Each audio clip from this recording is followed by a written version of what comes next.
The bulk of the business for the Group of 20 was conducted Friday, September 25th at the David L. Lawrence Convention Center in Pittsburgh, Pennsylvania. The nuclear ambitions of Iran seemed to be the center of discussion for much of the day. President Obama, French President Nicolas Sarkozy, and British Prime Minister Gordon Brown held a joint press conference before official business went underway. President Obama also wrapped up the day with talks of Iran.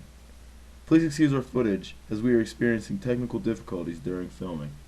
I said that the London summit marked a turning point in the G20's efforts to prevent economic catastrophe.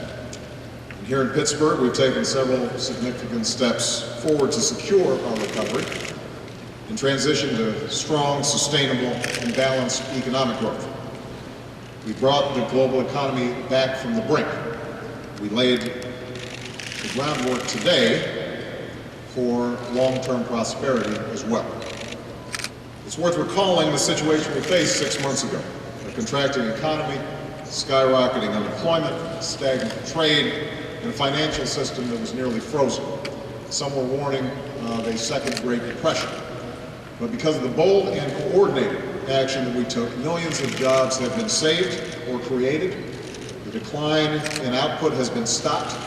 Financial markets have come back to life, and we stopped the crisis from spreading further to the developing world.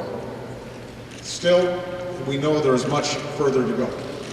Too many Americans are still out of work and struggling to pay bills. Too many families are uncertain about what the future will bring. Because our global economy is now fundamentally interconnected, we need to act together to make sure our recovery creates new jobs and industries while preventing the kinds of imbalances and abuse that led us into this crisis. We have never been more united in standing with the United Kingdom, France, Russia, China, and Germany in demanding that Iran live up to its responsibilities. On all of these challenges, there is much more work to be done. But we leave here today more confident and more united in the common effort of advancing security and prosperity for all of our people. So I'm very grateful to the other world leaders who are here today. President Obama may have been hinting towards possible cooperation with Russia and China in future actions against Iran. He said that all options would be left on the table. To see what happened today, building on what happened in New York. You had an unprecedented show of unity on the part of the world community, saying that Iran's actions raised grave doubts in terms of their presentation that their nuclear program was for peaceful purposes. Not only did the United States, France, and the United Kingdom, who initiated the intelligence that brought this to light, stand before you, but you had China and Russia as well issue statements calling for an immediate IAEA investigation. That kind of solidarity is not typical. Anybody who's been following responses to Iran would have been doubtful just a few months ago that that kind of rapid response was possible. I've always said that we do not rule out any options when it comes to U.S. security interests, but I will also re-emphasize that my preferred course of action is to resolve this in diplomatic fashion. It's up to the Iranians to respond. The majority of world leaders gave press briefings to the media after the meetings adjourned. A personal favorite of mine was Canadian Prime Minister and hockey aficionado Stephen Harper.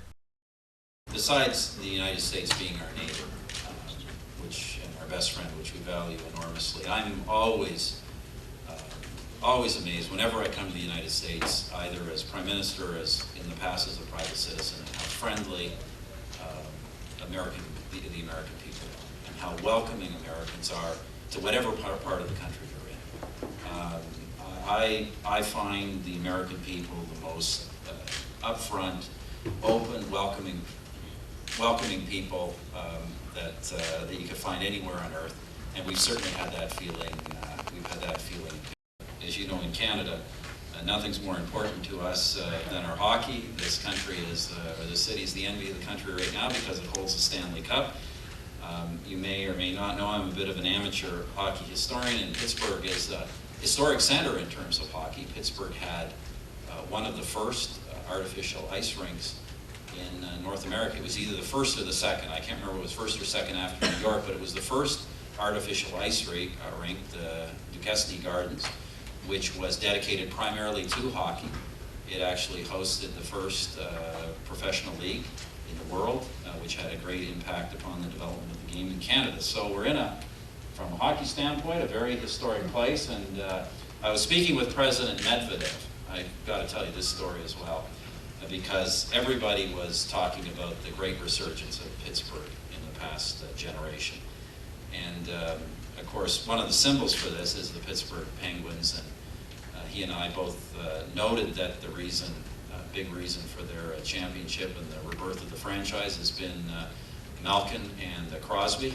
And so, you know, we're trying to tell Obama that, you know, really down deep, the rebirth and revitalization of Pittsburgh is really due to Canadians and Russians in the end.